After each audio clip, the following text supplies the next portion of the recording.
আমাদের এই 10 ভাগ হিন্দু বাংলাদেশে যে যে সম্মানের সহিত আমরা বসবাস করি, পৃথিবীর আর কোনো রাষ্ট্রে এরকম সম্মানের সহিত অল্প সংখ্যক লোক আর বসবাস করতে পারে না।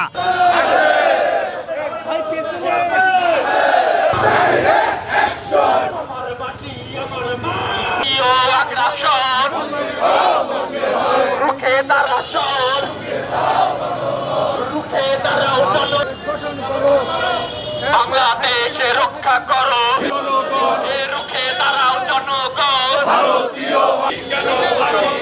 খুনি কেন ভারতে, ভারতকে দেব না আমার মানি।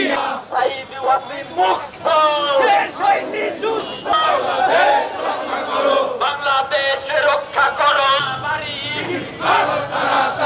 আমার মাটি আমার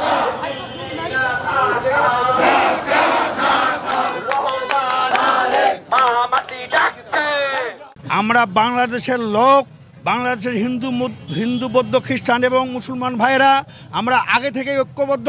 এটা আজকের নয়, আমরা অনেক দিন থেকে ঐক্যবদ্ধ আছি। ভারতীয় যে দালালেরা, যে সকল কুচক্রী মহল এই হাসিনার ইন্ধনে হাসিনাকে সমর্থন করে, আজকে যারা হাসিনার এই পদত্যাগকে সমর্থন করে না, যারা মেনে নিতে পারতেছেন না, তাদের জানাতে চাই আমাদের ঐক্য আর অটুট। আমাদের এই 10 ভাগ হিন্দু বাংলাদেশে যে সম্মানের সহিত আমরা বসবাস করি, পৃথিবীর আর কোনো রাষ্ট্রে এরকম সম্মানের সহিত অল্প সংখ্যক লোক আর বসবাস করতে পারে না।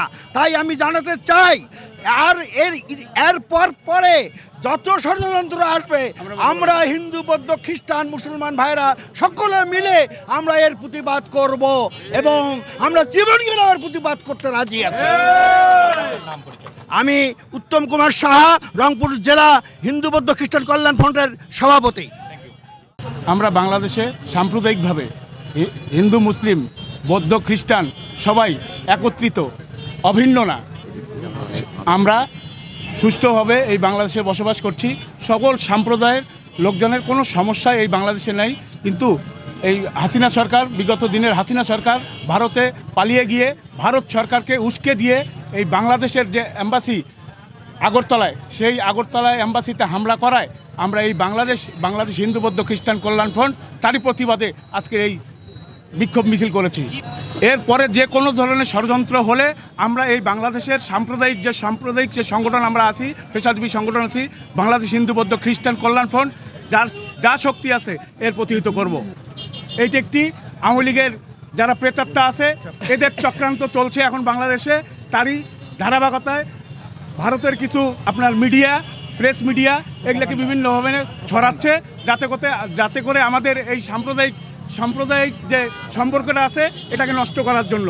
কোনো কারণেই এটা নষ্ট করতে, আমরা বেঁচে থাকতে বাংলাদেশ হিন্দু বৌদ্ধ খ্রিস্টান কল্যাণ ফ্রন্ট রংপুর জেলা কর্তৃক যে সমস্ত নেতাকর্মী আছে, এর যেই ষড়যন্ত্র চলুক আমরা এটা প্রতিহত করব।